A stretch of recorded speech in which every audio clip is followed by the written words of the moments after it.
नमस्कार, आपण पाहता शेगाव लाईव्ह। अकोला पश्चिम काँग्रेसचे आमदार साजिद खान पठाण यांना जीवे मारण्याची धमकी मिळाल्याने राजकीय वर्तुळात मोठी खळबळ उडाली आहे। माहितीनुसार 17 फेब्रुवारी 2026 रोजी दुपारी एका कॉलिंग ॲपद्वारे फोन करून स्वतःला लॉरेन्स बिश्वे गँगशी संबंधित असल्याचे सांगत तब्बल 10 कोटी रुपयाची खंडणी मागण्यात आली। पैसे न दिल्यास गंभीर परिणाम भोगावे लागतील अशी धमकी देण्यात आली। प्राथमिक तपासात हा कॉल परदेशातून आल्याची माहिती समोर येत आहे। या पार्श्वभूमीवर जळगाव जामोद काँग्रेसच्या वतीने मुख्यमंत्री देवेंद्र फडणवीस यांना निवेदन देण्यात आले आहे। आमदार पठाण यांना तात्काळ वाय दर्जाची सुरक्षा आणि विशेष पोलीस ट्रॅकिंग वाहन देण्याची मागणी करण्यात आली।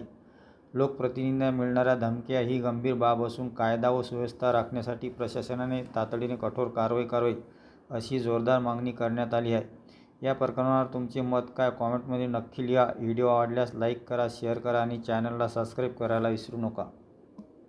संघातील काँग्रेस पक्षाच्या वतीनं आज उपविभागीय अधिकाऱ्यांमार्फत देवेंद्रजी फडणवीस यांना निवेदन देण्यात आलं आहे की मागील काळामध्ये आपल्या राज्यामध्ये कायदा आणि सुव्यवस्थेचे धज्जा उडताना दिसत आहे। अकोल्याचे आमदार आदरणीय साजिदभाई पठाण साहेब यांना बिश्नोई गँगचे लोणकर यांनी धमकी दिली। खंडणीसाठी ही धमकी होती आणि जर पैसे नाही दिले तर तुम्हाला जीवे मारू अशा पद्धतीनं जर आपल्या राज्यामध्ये एका आमदार महोदयांवर अशा पद्धतीनं फोन करून त्यांना धमकी दिली जाते आहे, तर गांभीर्यानं प्रशासनानं शासनानं हे विषय घेतले पाहिजे। अशा व्यक्तीला अटक झाली पाहिजे, त्यांच्यावर कडक कारवाई झाली पाहिजे। कारण याआधी देखील माजी आमदार बाबा सिद्दीकी यांना अशीच धमकी आली आणि त्यांचा खून याच गँगच्या लोकांनी केला आहे। म्हणून आमचं सर्वांच्या वतीने हे निवेदन आहे की शासनानं गांभीर्यपूर्वक या गोष्टीचा विचार घेऊन आमदार साजिद पठाण साहेब यांच्या सुरक्षेत वाढ करून त्यांना वाय दर्जाची सुरक्षा द्यावी।